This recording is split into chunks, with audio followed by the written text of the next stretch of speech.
Welcome to a ride on the outside. MMA is full of people on the inside, but what about the ones that watch from beyond? Welcome to the MMA Outsiders with Tom Albano and Zain Bando on the Empty the Bench Podcast Network.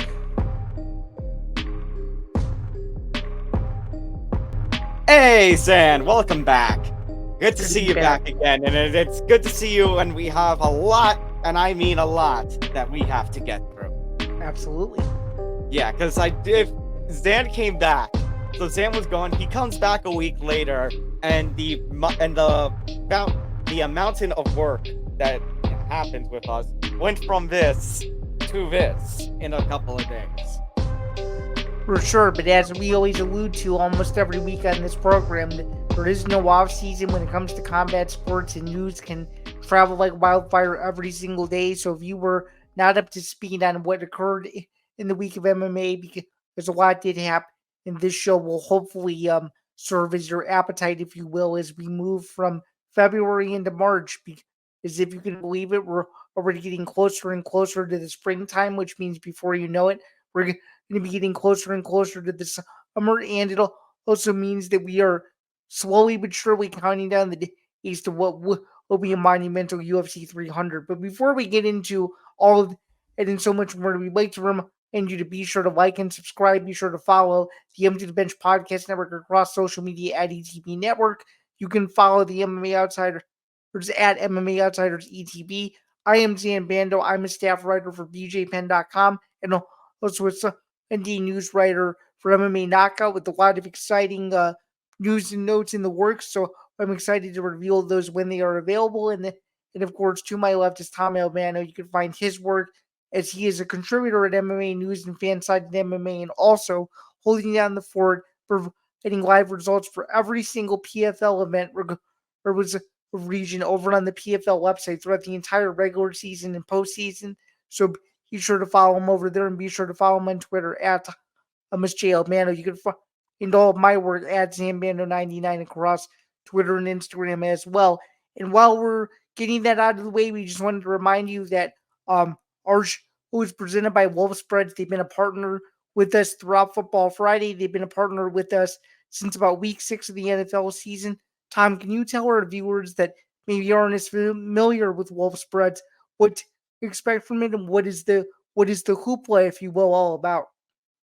Yeah, so had to get my computer was acting up for a little bit. So again, this show was presented by Wolf Spreads. Are you looking to get involved in the action while rooting for your favorite team? Have you ever had a friendly debate on who can pick more games correctly? Does all this talk about parlays, lines, and over-unders make your head spin? You want to learn more about this sports betting hoopla? Gamble with us and come check out Wolf Spreads.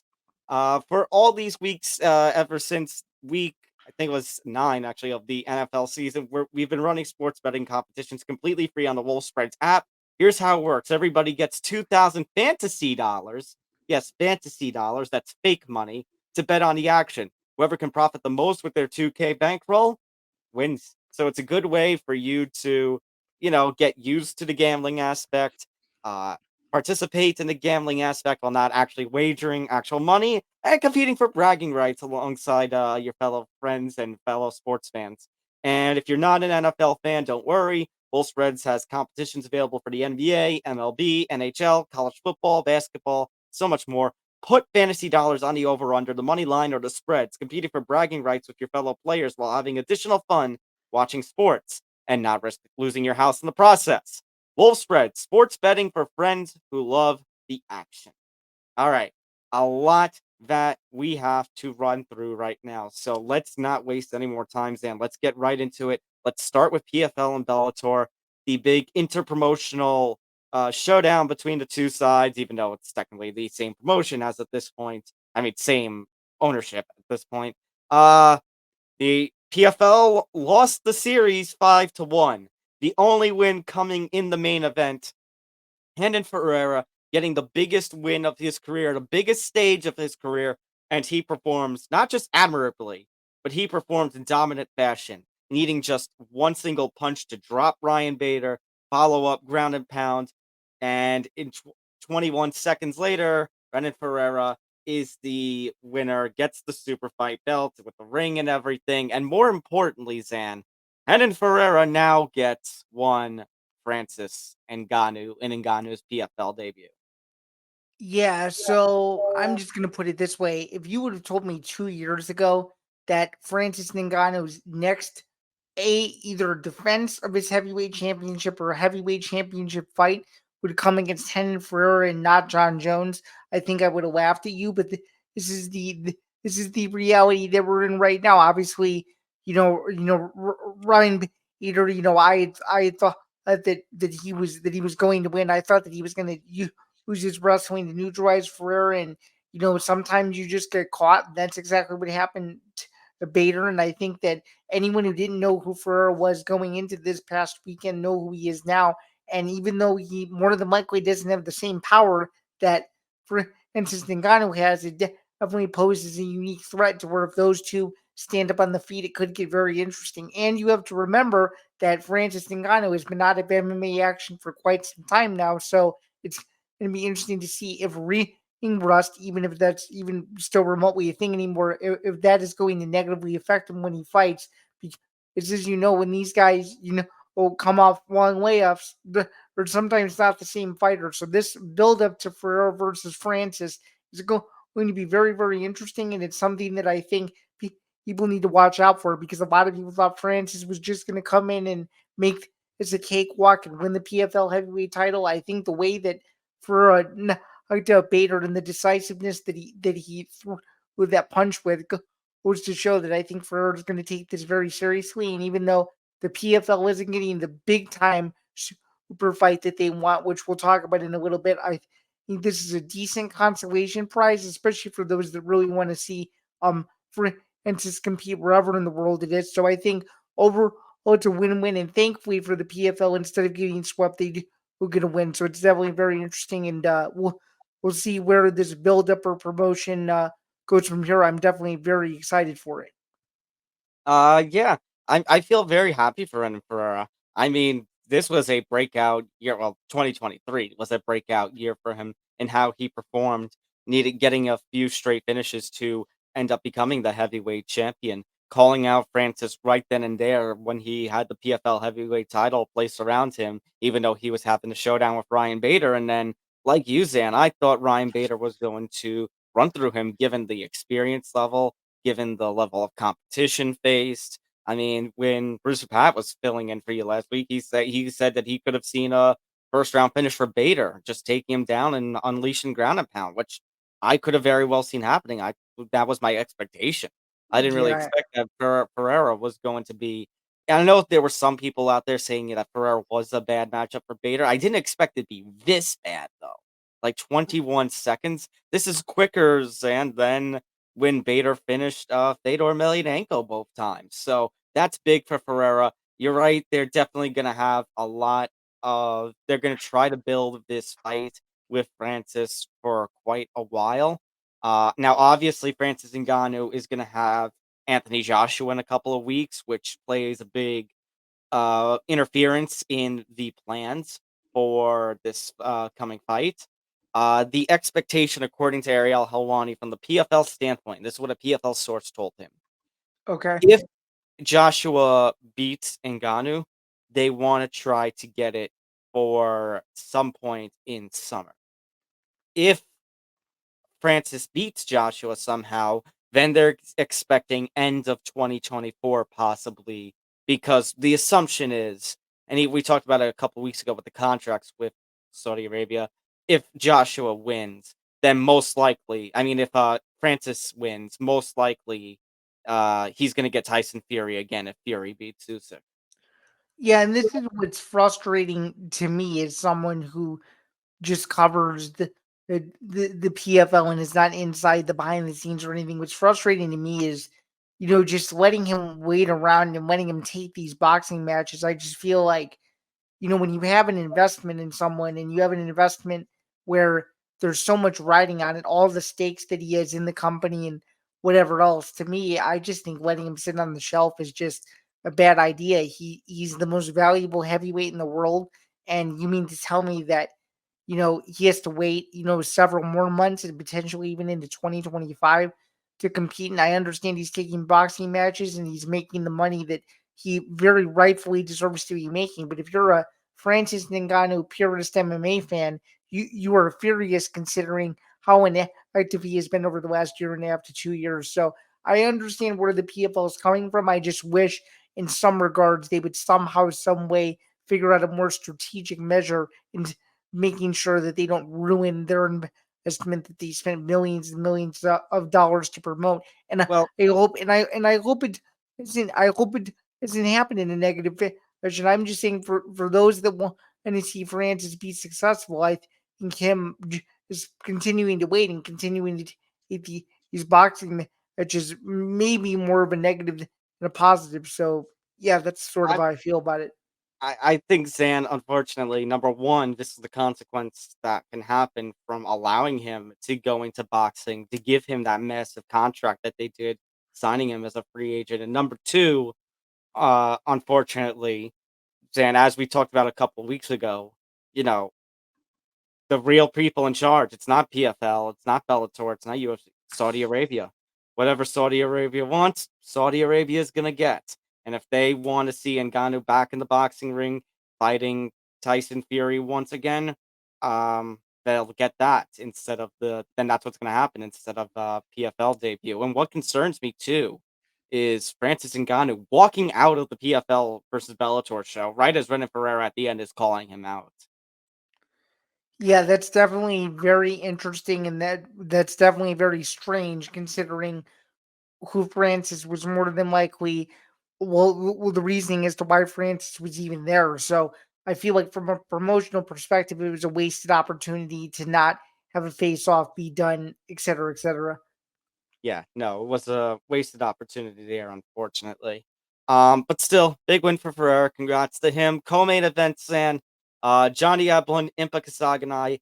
Uh, Impa going back down to 185, his original home. Uh, and the two ended up putting out a banger, which I thought was by clearly by far, like not even a contest with the rest of the card. This was the fight of the night. Impa nearly finishing Evelyn in the second round. Johnny Evelyn using his takedowns and just using his grappling skills. And as I mentioned last week with Pat, I think Johnny Evelyn is like, the term Zan in baseball, five-tool player. Yeah. If there was an equivalent of that in MMA, that's Johnny Eblin. He's the five-tool guy. He is so well-rounded, and he's good in everything. And Impa brought it to him. It was a really tough fight there. Like I mentioned, Impa could have gotten Eblin out of there. So Eblin edges him out on the scorecard, split decision, and I as much as it's a little disappointing for us Impa fans, I gotta give both men their props. This was an incredible fight. Yeah, this was an incredible fight. This was a test of wills, and I think it goes to show that anybody that was doubting Johnny Eblen before this fight is being, the number two or number one middleweight in the world. I think there's no doubt about it now. He's definitely right there on the cusp of being that superstar that middleweight is needed just in MMA period. For so long, and the way he was able to weather that storm, the way he was able to come back, and the way he was able to use his wrestling to neutralize him, but throw him off his game and win a decision against a guy that's known for his hellacious knockout power is very, very impressive. And his next fight, regardless of who it's against, is going to be very, very interesting. And I don't see him losing gold at any point soon. I think if he's not, excuse me, if he's not number one, he's not number one in the world. He gets Duplessis. He's definitely number two or number three. And I think finally people are starting to realize how good he is. I think, maybe after the Fabian Edwards fight, people weren't sure, but after the Zimba Kasaganai win, he's definitely up there and he definitely deserves his props. And he's definitely someone to keep an eye on. And I guess now, you can say that girl he was dating is no longer going to dump him because he won. And Oh, so, the OnlyFans girlfriend yep. said, "How would you have react though if Evelyn won the fight And then during his post-fight interview, he dumped her right then and there. I would have started. I would have started dying laughing. I would have been like, this has to be the clip of the year in 2024 so far That to would have been get replayed over and over and over again. And would have Tom that wouldn't have just gone on sports sites. That would have gone on paparazzi sites. That would have gone everywhere. I mean, to say as your boyfriend is preparing for the biggest fight of his life, if he loses, I'm going to dump him, even after like an incredible fight like this one. I mean, it would have just been the alpha moves, man. If he had just dumped her right then and there in his post fight interview. Oh, for sure. All But right. I guess for now, at least for the moment, it's for us to be both know they are still together, and maybe this maybe this one striking route will continues. Who knows? You never know. Jason Jackson, looking at the rest of the cards, and Jason Jackson, I mean, Ray Cooper lasted longer than I thought he was going to, but it was still a clear no contest. And I'm sorry, but Jason Jackson is becoming one of the most entertaining fighters to watch. And I've got a feeling now, whatever's next, or if he stays with the Bellator branding, if he enters the PFL season, he is going to be one to always watch out for. I interviewed him a couple of years ago. He was fantastic as a person, and I'm just really happy for Jason Jackson, the ass Yeah, kicking machine. yeah. Having seen him fight just 4 months ago, and having seen him fight his fight against Ray Cooper, he's definitely someone that's must watch TV. And you think you've seen the best of Jason Jackson until you haven't, and he proved himself once again that he is one of the most underrated fighters in that division, and someone that I don't think gets enough respect. But after beating a veteran like Ray Cooper in the way that he did, in the nastiness which he didn't, I think that he's a major force either in PFL or Bellator, wherever he decides to go. And if he enters the season, he's definitely, in my opinion, this is assuming he actually does. But if he enters the season, which I hope he does, he is going to be a dark horse to win the tournament and very well hold on to the $1 million if he wins it for quite a few years, because you just cannot compete with the way he strikes against people, and it's the way that he goes with the flow of the fight is it makes him super dangerous. And then when you least expect it, he catches you, and that's exactly what happened in this fight too. And he's just someone that if you've never seen him fight before, if this was your first time watching him fight, this is what you're going to get when you watch Jason Jackson. And he's definitely one of the most underrated fighters, not just in his division per se, but in the entire sport. And considering how much depth there is in the PFL Bellator circuit and in the UFC circuit, that's saying a lot. So Absolutely. His striking, Zan, quick and dangerous. It's quick, it's dangerous, it's powerful. It's exactly what you look for in a striker. And Jason Jackson's striking is absolutely unbelievable. I just hope, Zan, that we get to see Jason Jackson versus Magomed Karamov at some point as was originally scheduled. that would be fantastic. If he enters the regular season, Zan, the two opponents I want him to face, at the risk of him potentially not winning a fight, not making the playoffs, but just to have the fights. Magomed Karamov and Sabadusi, the two most recent champions. Well, between those two opponents, I think he goes 1-1. What about you? I could definitely see 1-1. I could see him beating C. I don't know about Magomed Karamov though. I would actually go the opposite. I could see him. I could see him Ooh. beating C, but losing to Magomed Kirov. Yeah. Wait, no, that's what I said. I said he loses to Magomed. Okay. Yeah. I got concerned for a second, Zan. So we're in agreement then. Okay. We're in agreement. Yes. Okay, great. Going up to the heavyweight division, Sam. Vadim Nemkov, impressive debut. I was a little worried when it came to the size, but I thought Bruno Capolosa was really going to have the size advantage, but he didn't look that bad for a heavyweight. This wasn't a case of like Max Holloway going up to 155 and being small. His size was there. and his Right. power was still there. So, I mean, Vadim Nemkov, very impressive. And my questions, Dan, number one, obviously, your thoughts on this fight with Nemkov's performance. Number two, considering Bader's loss and Nemkov's win here, is the direction, to give Nemkov Bader, do a rematch this time for the heavyweight title?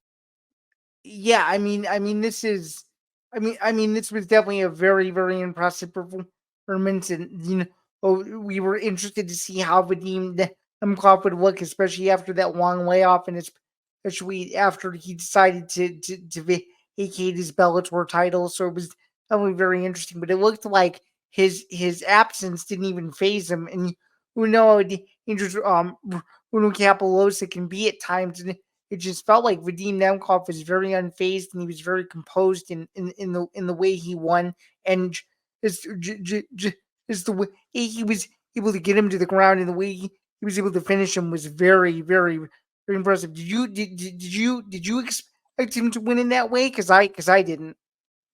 I mean, I didn't really expect Nemkov to be as dominant as you. I thought Kapoloza was going to give him a little struggle, but it didn't seem like Nemkov was really troubled all too much. No. No, who's certainly not. And yeah, based on your second question, I would love to see him against Bader, and I think that is definitely a coin flip, and that is definitely a fight that I would certainly watch or go to for sure. Those are two high level guys, and those are two of the best fighters outside of the UFC. And I feel like there's a lot of unfinished business there. So yeah, that fight needs to happen. Yeah, for sure. Especially when you consider Nemkov finished Bader to win the light heavyweight championship. It's like at this point, with Bader losing to Ferreira as he did, give Nemkov the shot to go 2 for 2, take 2 titles away from Bader. For sure, and then you could set up a super fight between he and Ferreira, and it would be insane. Between he and Ferreira or he and Francis, it would be nuts. Oh, Yeah, that'd be sick. Um, Yoel Romero getting the win over Thiago Santos. I'll just be blunt. This was not a good fight. no, and I think Santos needs to think about retirement. What do you think? I wouldn't mind seeing it, but Thiago Santos, obviously, he signed with the PFL last year, only got one fight. I think he got caught, was one of the 9 or 10 fighters who got caught with the uh, drug performance enhancing scandal. So he didn't really get to see too much of him in 2023. And then here, I mean, Yoel Romero's he's not my favorite only because he does have those slow starts. Like the slow start you saw from him was expected. And I get it. These are two guys in which, the in a flash, this fight could have ended at some point for either guy. But it ultimately, Zan, looked more along the lines of something that you saw in 2018 with Francis Ngannou and Derek Lewis, where both guys were afraid to basically pull the trigger. Right. So I really can't say either man really had a good performance. It just so happened that Yoel Romero had more activity, had more effectiveness in his attack than Thiago. That's basically all you can really say. So I have to know. Do you think Yoel Romero is going to fight until he's 50 years old? I have to know. At this point, Sam, nothing would surprise me. Fair Eh, enough. He At this point, nothing would surprise me. I mean, this is MMA, Sam. We've seen crazier things happen. That's true. Fair enough. And Joel Romero, Yoel Romero, if that is the case, and you are going to fight till you're 50 years old, Yeah, it's well said. uh, I thought this was going to be a lot better, but I also thought this was going to be more competitive. But AJ McKee just complete. What was it? 70 seconds. He got Clay Collar in a couple of different. Took Clay Collar down. Got him a couple of submissions. Got the tap. Unbelievable. Mm-hmm. Yeah, I mean, this was definitely a very impressive performance for AJ McKee. I think anyone who is maybe writing him off as this phenom of perfectionist, I think now understands that sometimes you can have setbacks and still compete very well. And this was a great example of it. And I think once he gets his feet under him, he performs well and he performs the way he knows how to. And I think this is just the beginning of a huge 2024 for him. What do you think? I mean, Zain, he is now 4-0 at lightweight. He moved up to lightweight after losing the title, controversially, I may add, back to Pitbull. But he's 4-0 at 155 right now. So you gotta think with a performance like this, Zain, if he is going to be sticking with the Bellator side of things, that at this point you may have to consider him, either a lightweight title shot or a number one contenders fight next for him because he's already proven himself at featherweight to be top of the, top caliber, top of the class. And right now he's doing the same with lightweight. This is his most impressive performance since beating Pitbull for the title in the Grand Prix. For sure. So I guess to piggyback off that, where do you think Clay Collard goes from here? And do you think he simply just lost to a better fighter? Because that's exactly what I thought happened. Yeah, he just lost to a better fighter. That's all. Clay Collard's still one of the more entertaining fighters on the PFL roster. I mean, he came so close yet so far from winning the lightweight championship last season. I think he just stays with the lightweight for another season. Okay, and roughly, without knowing the matchups and just given how his year started, how far do you think Clay Collard would go? And do you think he's definitely a playoff contender as he has been in the past? He constantly has been, so I'm gonna say yes. I'm just curious who from Bellator might enter into the PFL lightweight season because depending on names, Dan, Clay Collard with OAM's retirement could be the favorite to finally get a championship in 2024. For sure. Yeah, that's great that you mentioned it because OAM was holding down the fort there for several years. Until until obviously his retirement. But yeah, definitely super interesting and definitely a saga for Collard to look out for in the future with a lot of very interesting fresh matchups at stake. So it'll definitely be a journey to see where he goes from here, especially losing to a guy that many people think is one of the best fighters outside of the UFC. So it would definitely be something to watch for sure. Couple of early fights to talk about, Zan. Aaron Pico. Obviously, credit to Henry Corrales. It was a short notice fight. It was basically less than a week that he takes this fight with Aaron Pico. Big rematch. Obviously, when they first fought, it was 2019. Pico was still in a bit of a struggling phase, and now getting the kind of violent, especially first round finish right before the bell. At this point, San, with Aaron Pico, you can't say anything anymore about struggles with him because as we talked about um with AJ McKee with featherweight and lightweight, Aaron Pico doing it at featherweight now and Zan, the kind of finish that he had here, you might have to say title shot next. Yeah, and given where Aaron Pico was just 6 years ago, I think it's crazy to see his turnaround.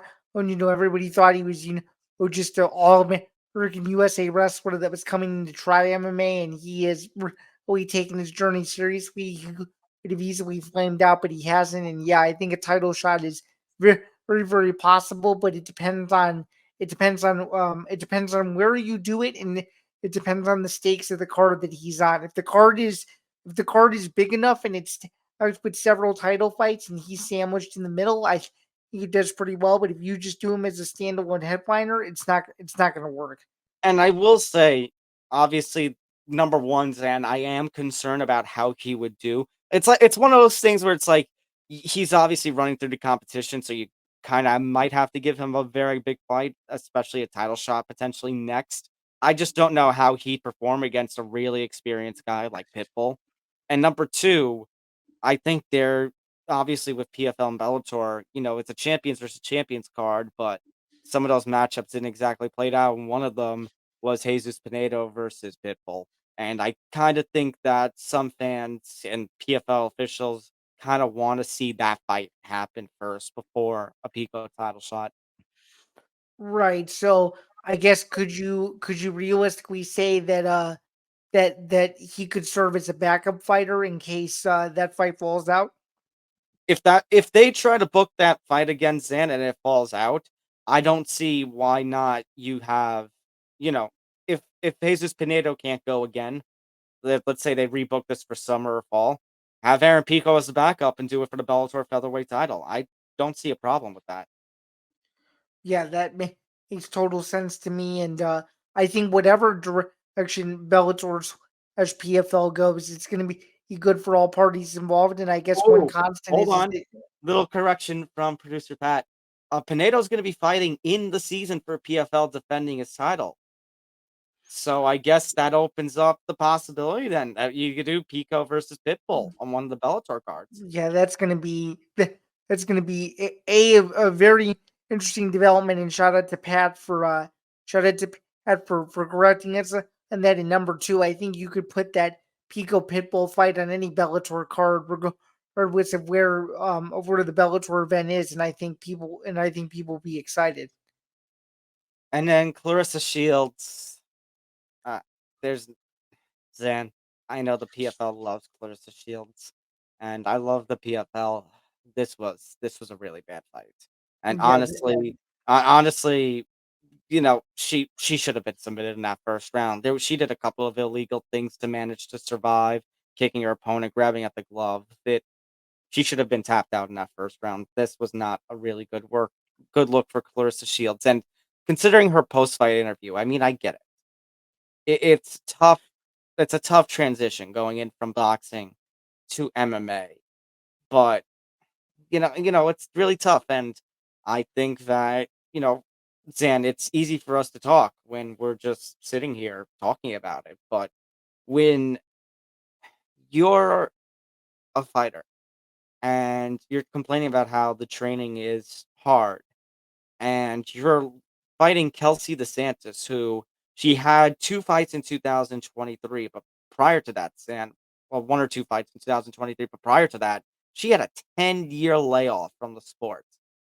That's not a good look, and they even admitted on the PFL broadcast that the way she's going, like, her grappling is just not there, and how do you expect that Shields would do against I mean, you saw her against Abigail Montez. It hmm wasn't good. no, it wasn't. I think this performance goes to show that Shields needs to stick with what she knows best, and that's professional women's boxing and not professional women's MMA.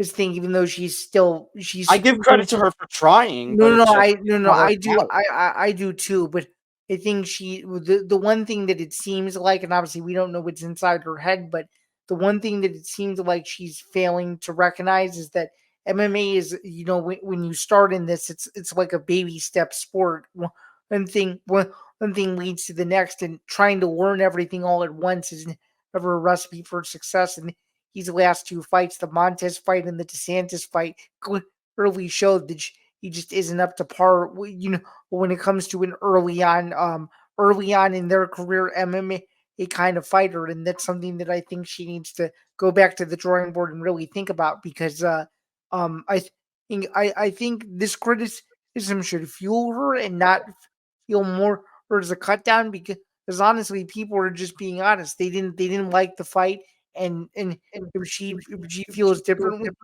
that's fine. It's just I think she needs to somewhat realize that there are certain things that she's good at, and there are certain things that she needs to get better at. And until she gets better at those little things, especially when it comes to the ground game, she's going to be successful. But for now, she just needs to take it slow. She needs to stop rushing things, and she either needs to pick a lane and have both feet in or both feet out, or we say, okay, I'm going to do what I set out to do, but I'm going to do it in a different way. I don't know what that different way looks like, but what I do know was that is not the Clarissa Shields that people were expecting coming into a different sport, and coming into a sport that she made very clear she could be very successful in. And it's obvious that it's not resonating well, not only with her but also with the fan base and with the promotion, et cetera, et cetera. So So obviously, we really give grades to the UFC pay-per-view cards. I mean, we did it for this one too, Zan. People still enjoyed it. I think there was definitely a rebound because the early card, as much as I love the PFLs, and the early card was quite a disaster. Between audio issues, between the fights not looking good. I mean, obviously the Aaron Pico finish, but Clarissa Shields didn't perform well. Biagio Ali Walsh, I don't think was really impressive in his professional MMA debut. This wasn't good, and then everything picked up with the main card. So where do you see? What are you saying? C territory? No, I give it a B minus. B minus? Okay, maybe I'm a Yeah, little and hard. the reason why is because the Ferrer knockout over Bader to end the pay-per-view was very, very impressive, and a nice cherry on top for me was seeing how awesome the Impa versus Zeppelin fight was. So that put it over the edge of the C range for me. So with all that being said, I'm still sticking with a B minus. So All right, I'm still sticking C, maybe C plus territory. I think the early struggles really brought this card kind of down. But as you mentioned, and I've talked about it here, some cards can be make or break with its main events, and this is the case, Sam, where its main, as you alluded, its main event and its co-main event made this right, card. exactly. Yep. So maybe gives a little fuel that some of these matchups that we haven't seen yet, the true champion versus champions falling out for whatever reason, injuries and such, like a Jackson Magomed Karamov or a Cyborg Pacheco, which we'll talk about. Hey, maybe we need to see those fights. And maybe, and I talked about it with Pat, because I know the PFL is trying to get another pay-per-view going, but maybe it can't wait for the end of the year. Maybe you got to try something for a big card during summer or something. Yeah, it definitely seems like they're going into that territory because before you know it, it's going to be May. They're going to have some decisions to be made, and they're sitting in a position that they probably didn't think they would be 5 or 6 months ago, but now they're here and have been with the challenges that Don Davis has taken on. Let's see if he can overcome those hurdles and try to make the best with what he has. Because if he doesn't, it's only going to put a reflection on the promotion and what they're trying to do to grow to clearly be the number 2 MMA promotion in the world if they aren't already, which I most people still feel that they are, but the fights that people want to see in those promotions need to start happening. Otherwise, it's going to turn people away and still urge people to watch the UFC because that's where the best talent is going. So I think the PFL has a lot of chips on the table. It's more so about what they do with them and how strategic they are that they're planning because these next few months are going to be critically important. One other thing, Zan, one last thing, because I know we got to move along with all the stuff we got to talk about. But some people are saying the fact that PFL almost got swept on this card is more evidence that they should have just combined the promotions, maybe abandoned the season format and have gone with, it's PFL, but it's under the Bellator kind of scheduling and pacing. Do you agree on that? Because I can kind of understand the sentiment, but at the same time, like I talk about, even though Bellator is still under the PFL banner, it's still kind of acting as its own promotion. You know what I've talked about, Sam? More promotions, more opportunities out there for fighters. So I understand the sentiment, but it also concerns me if we just let, one promotion just go away, especially when we have another promotion, like potentially one championship, potentially on the ropes. Yeah, that's where I'm going to have to disagree with you. If they combined it, I think it would have made things a lot easier. I just don't think the season format works. That's me. I think it's too confusing. This endings are a little bit much for me. It's not clear, number 2 fights number 3, but if this happens in this other fight, this scenario relates to this other fight, and it's like no, like what is the in my view, what is the scenario going into this fight? If number 2 wins, what happens to number 2? If number 3 wins, what happens to number 3? I just don't think it's as streamlined as it could be, and I think the season format holds them back because then you wait longer and longer for these fights, and it fizzles out the people in the regular season that aren't going to advance to the postseason. And I just don't think a constant year-round sport like fighting, as compared to American football or NBA or NHL, where there is a season format, I just don't think it works in MMA. We don't have a designated off season, as I like to say all the time on the show, and I just feel like the PF treating it as such isn't encompassing the entire product as to what it should be, because we should be getting fights based on the timing of the fights, not because we have to follow a season schedule and we have to meet a quota for a certain number of fights. But that's that's my 2 cents. I've long been a disagreeer, if you will, when it comes to the season format. I think it's my least favorite format in all of combat sports, and it's something that I've yet to embrace. Maybe later on this year it'll grow on me, but for now, it just simply hasn't, and those are my reasons why. So, All right. Going on now to UFC Mexico City. Talk about the main event, co-main event. Brandon Royval, come from behind performance against Brandon Moreno. Absolutely incredible. The leg kicks were really starting to get to him, but Royval just from like late in the second round on, Zan, his combinations really started coming together. Brandon Moreno was landing as well, but I don't think he was landing as many strikes as Brandon Royval was. And I think what really did it in Zan for me was I had a 2-2 going into that fifth round, and Moreno just pinning him down, hitting him against the cage, taking him down, but just not doing anything with it. Kinda cost Moreno at that point. yeah, definitely a very close decision. Moreno did enough to win the fight, but I was okay with it either way. The only thing I disagree with is the one judge scoring at 49-46. I thought that was an atrocious scorecard. I It I didn't. It don't didn't understand how you had it 49-46 either with to either guy. That was a clear 48-47 kind of fight. for sure. It was a very. It was to me. Okay, Pat is now saying one judge scored the first two for Royval, and what was And the the last for Moreno. Oh my god.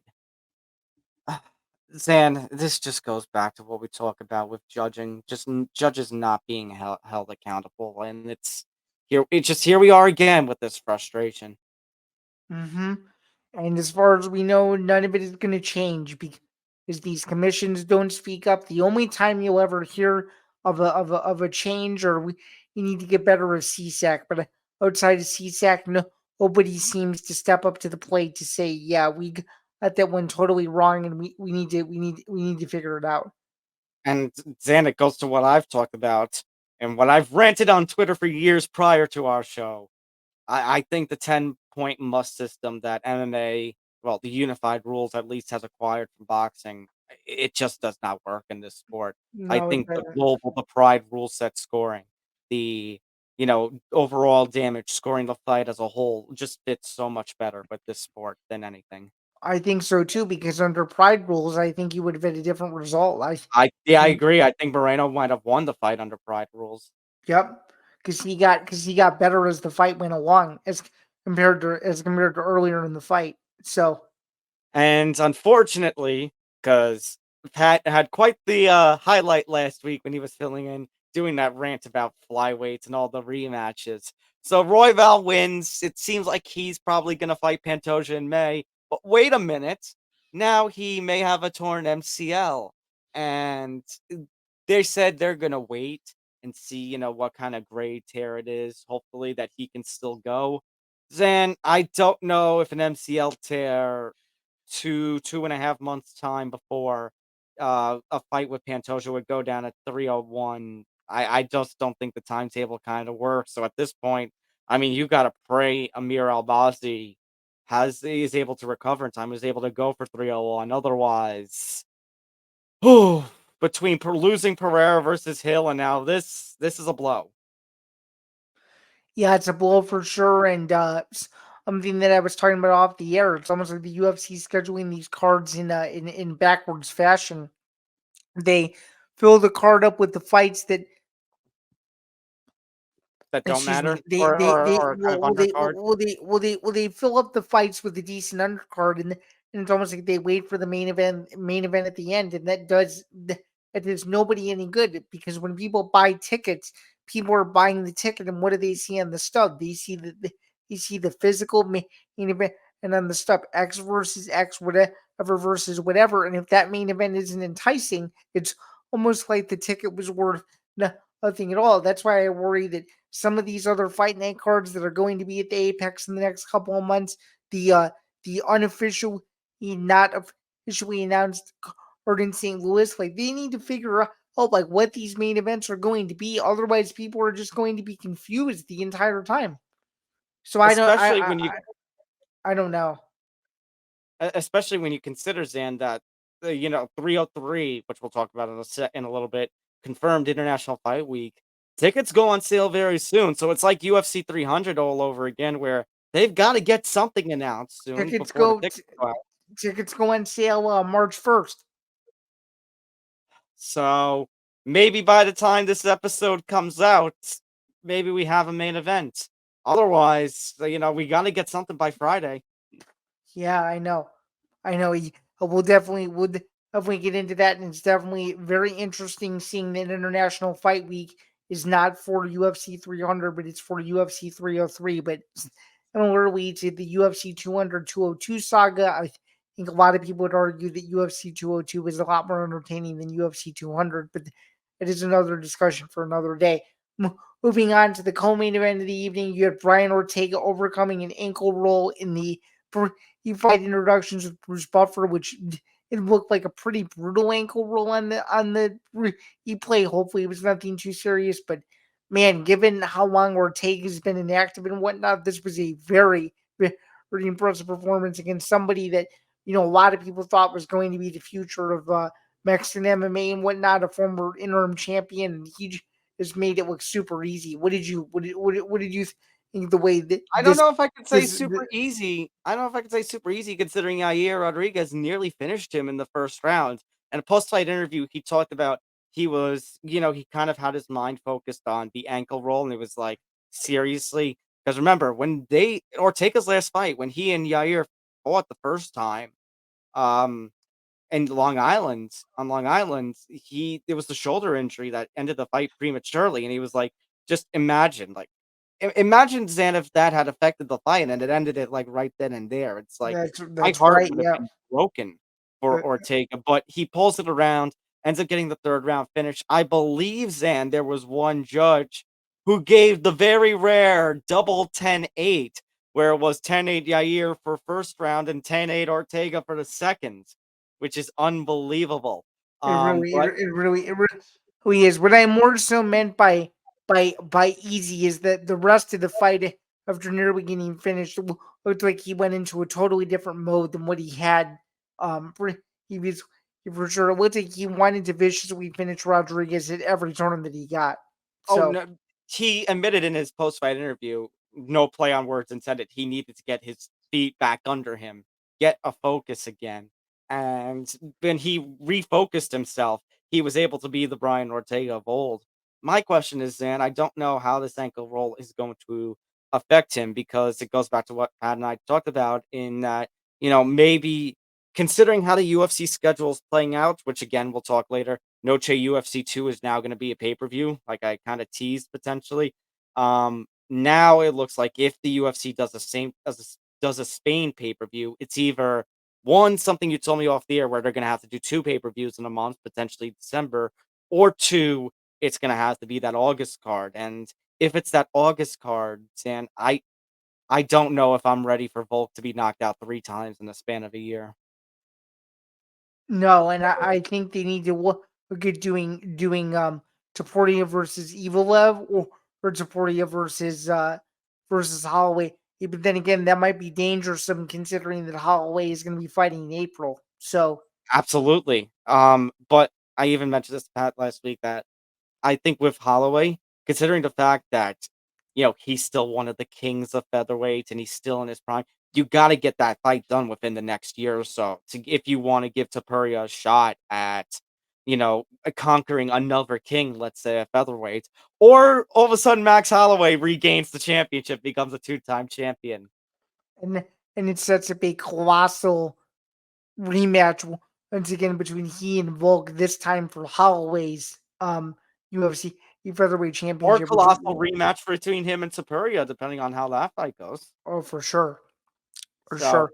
they've got some options now at featherweight, and again, it depends on what they're doing with the Spain card. Because did you see Tapuria getting introduced before that Real Madrid matchup? It was In massive. insane, absolutely insane. He's a hero over there now, and they Absolutely. gotta pull the trigger at some point, whether it be Okay, now. so I have to ask you this then. Yeah. You talked so much about how the UFC blew it with Africa. Do you think if the UFC doesn't go to Spain, it is the biggest international fumble in the history of the promotion, given that Taporia just became the new champion less than 2 weeks ago? They have to do it, right? They have to do it. I don't know if I can say the biggest, but at the very minimum, one of the biggest. They can't, after the way they fumbled Africa, after the way they nearly fumbled Mexico originally before they got everything right with Noche UFC. they got to get this right. So, with that said, who do you think Taporia fights in his first title defense if it's not an immediate rematch with Volk? Which, to be So honest, assuming so I don't think it should be. so assuming it's August. Yes, Okay, assuming it's August, I can't. I need as much as Volk has said the comments that he said he needs time away, so you can't do an immediate rematch. I would have said Superior versus Holloway, but they kind of shot themselves in the foot having him go for the BMF against Gaethje. Now, they if he's did. able to beat Gaethje like he say beat Ortega years ago, then fine, put it Holloway. But at this point, Stan, at this point, especially when you consider the stadium and you want to make Superior look good, you're risking.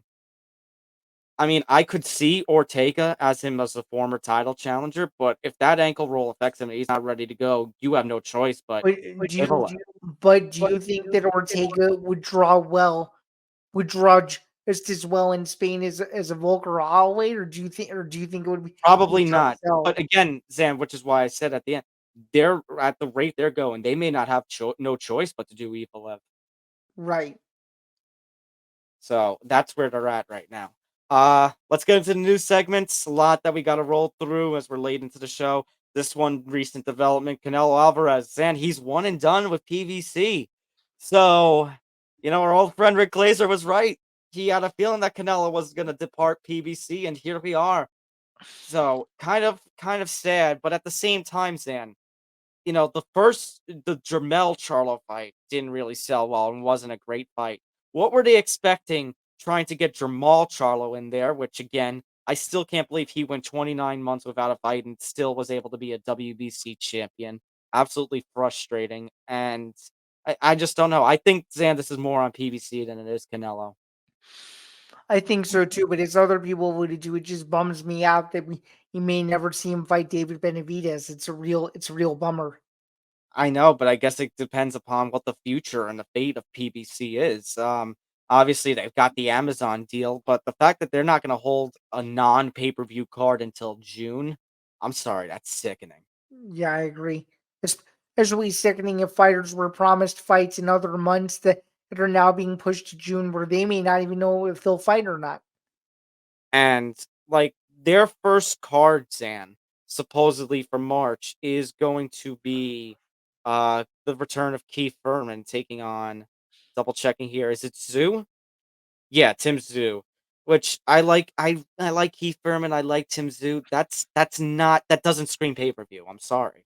No, it screams an eater, and I just don't think it'll sell very well, or at least it won't sell the way that the PVC is thinking it will. I'll watch it, obviously, because of course I have to see how it plays out, but that will not do well, and who knows? Maybe if the fight's boring, maybe people will start turning it off after the sixth round and flipping over to something else, because I worry that that's what it might happen between those two. I hope I'm wrong, um, the PBC is definitely in a very, very dark place at the moment, and it's definitely very sad to see and that they wasted away probably the biggest signing that the PBC has ever had. So For sure.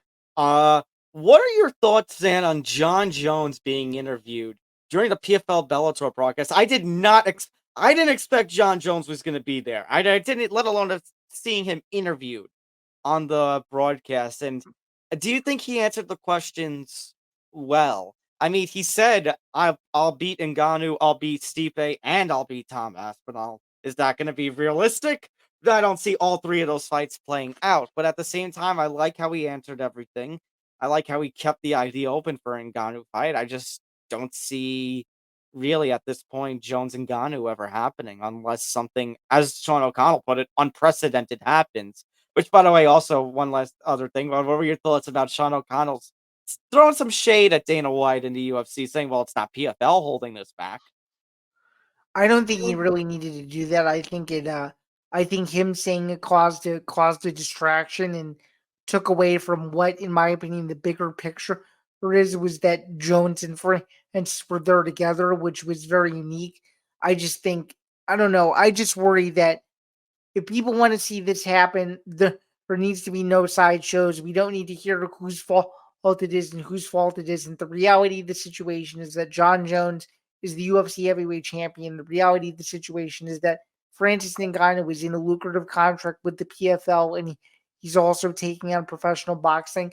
And the fact of the matter is that the only way that this fight can happen now is via co-promotion. So I think Jones Which did the the best. UFC and Dana White hate doing.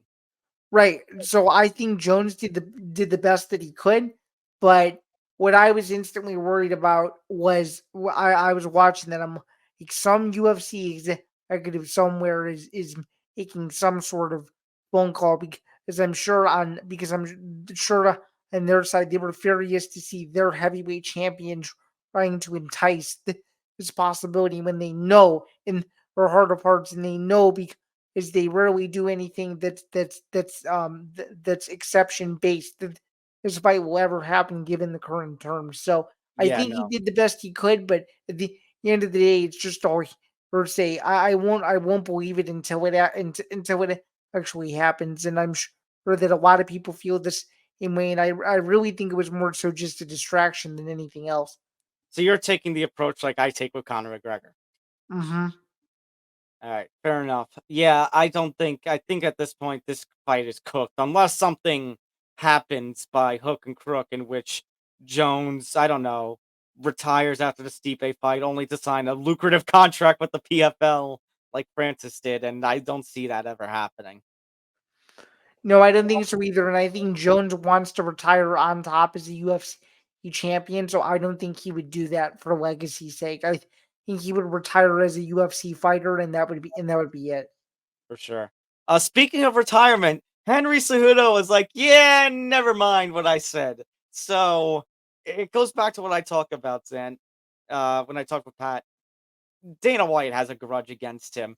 You know, after all those fighters who were retiring or requesting out when the pandemic first hit, and then Cejudo to take the world by surprise and retire like he did in 2020, I feel like Dana White has never forgotten that, and that will consistently hold that over him. But now he's like, yeah, no, I lied. So Brandon Moreno, get your ass over here. Right, and I think it's just Cejudo trying to stir the pot anyway. I mean, and he likes to stay relevant in the media whether he's fighting or not, and this is just one of those other instances where it gets people talking. It's nothing too major. All that really is the story is that he's no longer retired and he's back to bending the knee, if you will. So Well, you're saying that he's the one bending the knee, not his opponents. right, exactly. uh Speaking of not bending the knee, Cris Cyborg, here we go. More of this conflict with PFL. So, according to Cris Cyborg, no officials from the PFL have reached out to her ever since Kayla Harrison, as we've talked about before, Zan, taking the world by surprise and departing PFL for the UFC. And basically, Cyborg says she's not interested in the Pacheco fight. She is, I think, at this point, tripling down on her accusation we've talked about before that PFL is purposely holding off on the negotiations to try and make her more rusty, so that way Pacheco would have an easier fight. Yeah, this is definitely a very interesting saga, and only one person is right here, and you don't really know unless you know who's right and who's wrong. But this is definitely an ongoing story, and this is something that the PFL is going to have to continue to take heat for until they can make things right for her. So, I mean, what's Cris Cyborg going to do? It's obvious. Cris Cyborg is going to keep talking, and this is exactly what occurred here. And it definitely puts both parties in a very difficult situation. And that's the only thing I can say is that if Pacheco versus Cyborg does not happen, it is going to be a travesty. Right. So And Zan, at this point, because Kayla Harrison is gone, if you don't do this fight and Cyborg never fights in PFL, let alone potentially MMA ever again, I mean, what do you do? Larissa Pacheco versus Sinead Kavanaugh? Especially now, we talked about the Kavanaugh McCourt fight, and now McCourt's hurt. So now it's like at this point, the PFL's options with the women's featherweight, with Cyborg and especially Pacheco, are slim and none. And at this point, this fight's a yeah, because must now. You got to yeah, get this because it going. yeah, because if you do Pacheco versus Kavanaugh, there is no way in the world that sells even close to what the PFL is expecting on pay-per-view. No way in the world. Absolutely not. Which is why I said, Zan, again, as much as I've heard the talk about late in the year, I don't know if the PFL has much choice. They might have to try and get something major going in the summer. If not, the idea you talked about 2 or 3 weeks ago, just say, look, I know it's not pay per view. This would be a PFL executive talking. It's like, Cyborg, Larissa, I know this is not a pay per view. It's a traditional, one of our traditional regular season cards, but it's gonna be on Prime ESPN. Here's extra money. Here's extra money. You two are gonna be the main event of the evening, just to have the fight. Be one of the highest hosting combat sports events in ESPN history, and I would not be opposed if that's the way they ended up doing it. Jake Paul. Throw it on the final, throw it on the final card of the PFL regular season so I can see it. Yes. Jake Paul, speaking of the PFL. So he's thrown an offer out there to Tommy Fury for his next fight. Obviously, Tommy Fury has the win over him, so this would be an appropriate rematch. But an interesting clause Mark Raimondi has pointed out in the contract. If Jake Paul were to win in this fight offer, the trilogy fight would be in MMA under the PFL banner. This is just Jake Paul trying to get what he wants. He's bitter that he lost the first one.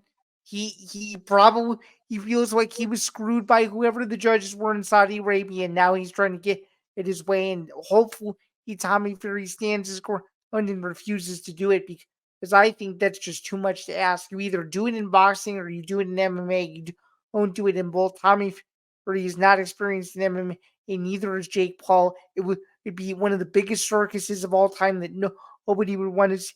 So no, this needs to stay in boxing.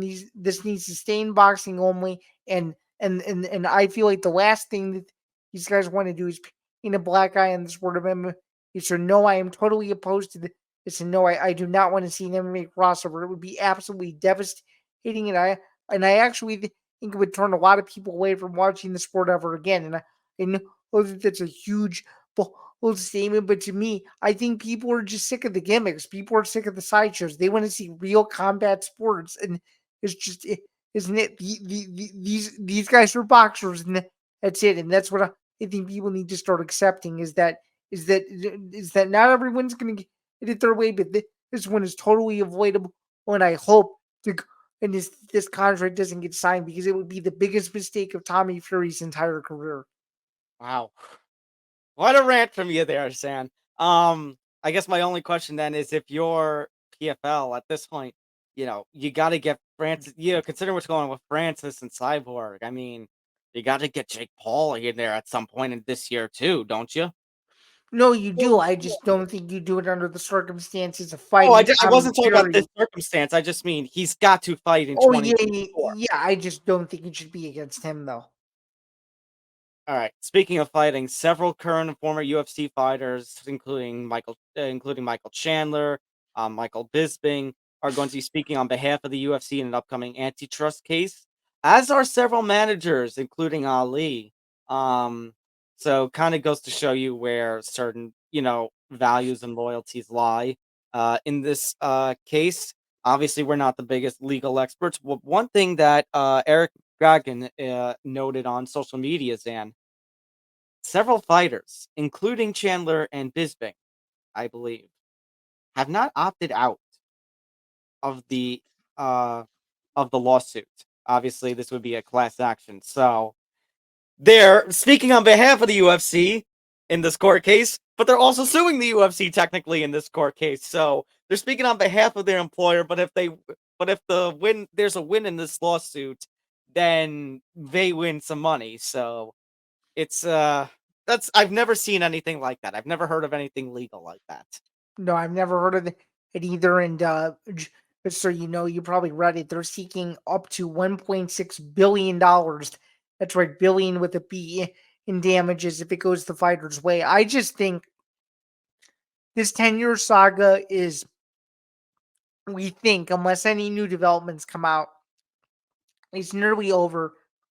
But what I will say is that I think the fighters that are suing the UFC, I hope they get what they deserve. If they say that it was a monopsony, I really would love to see their arguments, considering they were the ones that were actually competing. And I think I've been on the side of the fighters since day one, and I just hope that regardless of whatever the outcome of the lawsuit is that it's at least fair down the middle, or towards the fighters. It needs to be fair in some sort of aspect. Otherwise, we just wasted the last 10 years of our lives thinking Oh, about this and speculating as to what the lawsuit would be like, as well as what the future of the sport might look like. well, Zan, this is interesting. I'm just scrolling through social media. Little report from John Nash. Quote, the parties have informed the court that they are engaged in private mediation. As such, the settlement conference set in this case is hereby vacated. The parties must file a joint status report regarding the mediation by March 11th, 2024. Uh, End quote. And then John Nash adds, interesting, but could be nothing. So, settlement talks already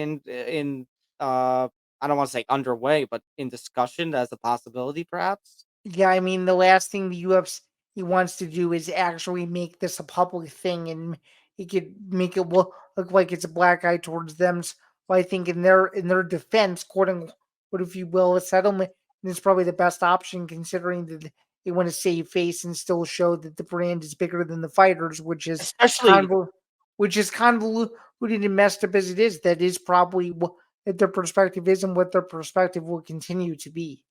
Well, especially considering how far this court case has gone, Sam. People had their doubts, and all of a sudden now it's being heard. Mm-hmm. So here we are.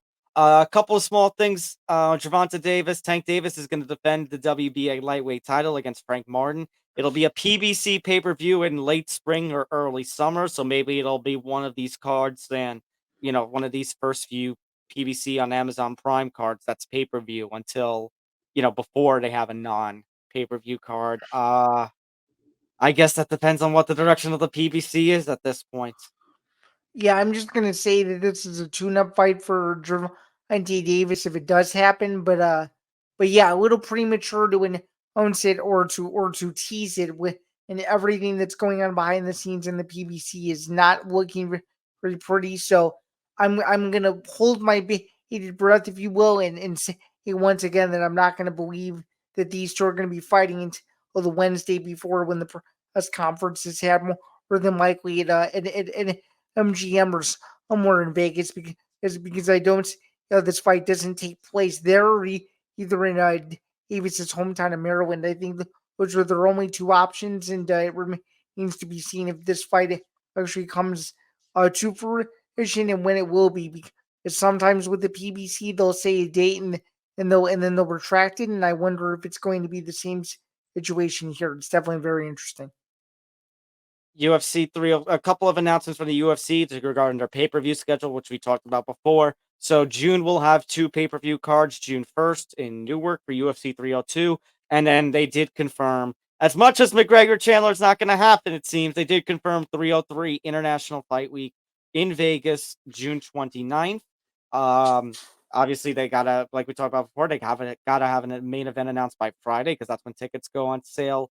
It does appear, Zan, by the way, like I mentioned last month, the reason they're doing it a week earlier than normal is because that next weekend the WWE is going to be holding the Money in the Bank pay-per-view, premium live event, I should say, in Toronto. So I guess they don't want two very big cards, one professional wrestling based, one MMA based in the same weekend at the same time. Now that's going to be different, say May 4th, when the UFC has 301, because the WWE's PLE that night's going to be in France, so they'll be before the UFC card happens. So I Right. guess they didn't want another scheduling conflict. No shit, UFC 2, by the way. We talked about this as a possibility. That is now a pay-per-view. That is now going to be UFC 306. I guess No Shit UFC can be the subtitle for it.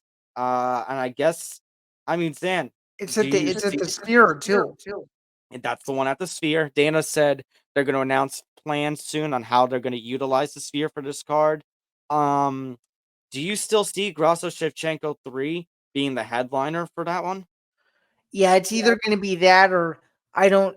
And I'm sorry, you you totally disagree with me on this. I don't see how you can have a spirit show without Conor McGregor on one side of it. You mean to tell me that they're going to invest all that money, all those millions of dollars, and not have their biggest star be the marquee attraction that everyone comes to the sphere to see? Because I just don't see it. It I has to. understand your sentiment. I understand your sentiment. I really do, Zan. It's just number one. I don't know. Saving up Grasso Shevchenko 3, especially how Other the other ways though, it will be that. It will be the trilogy. You fight the the promise of September and saying that it was going to be your build up. It will definitely be that. Either as the main event or the co-main and event. maybe it's just me, Zan, and I think I've talked about this on this show before, many moons ago. I wanted, with all that Valentina Shevchenko has done in this sport, the championships, the title shots, and just being one of the most entertaining women the UFC has ever had. I want to see her headline up at least one pay-per-view. I do too. So give her this one.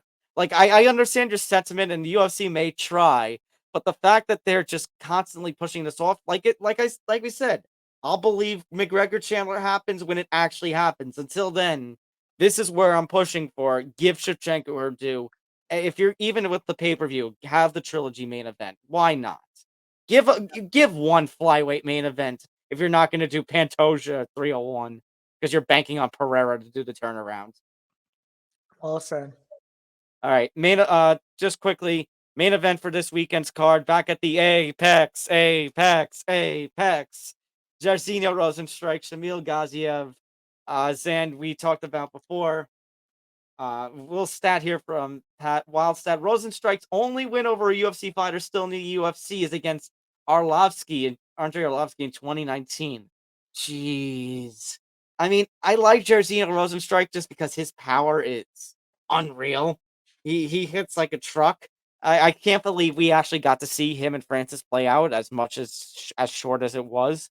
At that same time, Zan, the three of us talked before we started recording. Gaziev's the best prospect that heavyweight the UFC has right now. For sure. So this fight goes one of two ways. Rozenstruik knocks him out in the opening seconds, or Gaziev takes him down and submits him. And I'm gonna go with the latter.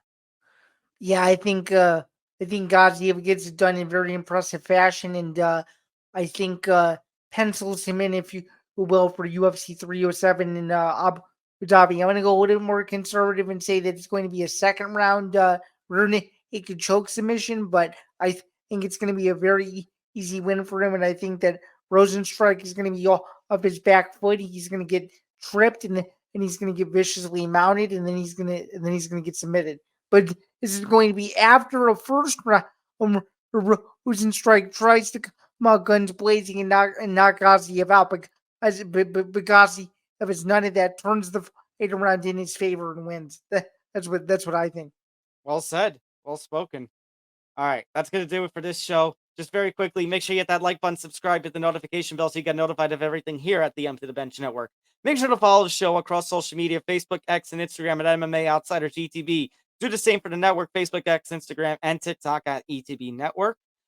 Make sure to go to our audio-only platforms, Acast, Spotify, Apple Podcasts, and take the MMA Outsiders and the rest of the network on the road with you. If you are listening on those audio platforms, thank you so much. Go to youtube.com/ETB Network as well. Hit that subscribe button as we continue to climb to 700 subscribers. ETBpodcast.com for more content, more information about the network, blogs from some of our contributors. Again, to my right, as always, is Zain Bando, staff writer for BJ Penn and MMA Knockout. You can find his work there and follow him on social media at ZanBando99. I'm Tom Albano. Find my work over at MMA News, Fansided MMA, and with the PFL website. Follow me on social media at Thomas J. Albano. Once again, thank you to Wolf Spread. Shout out to them for being our partner with the ETB network. So that's gonna do it for episode 73. Zan, next week, episode 74, we preview 299, the rematch between Cheeto and O'Malley.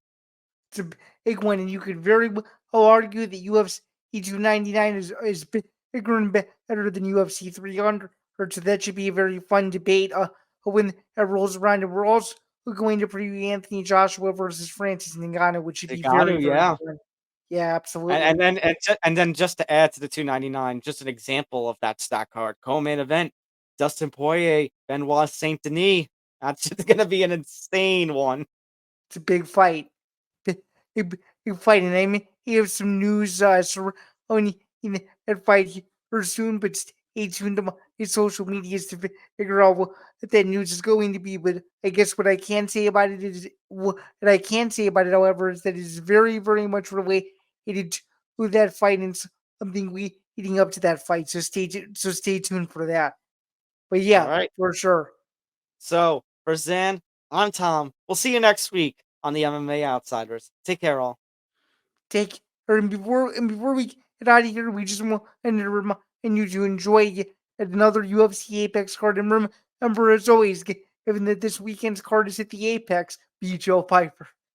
Be Joe Piper. See you then. See you later.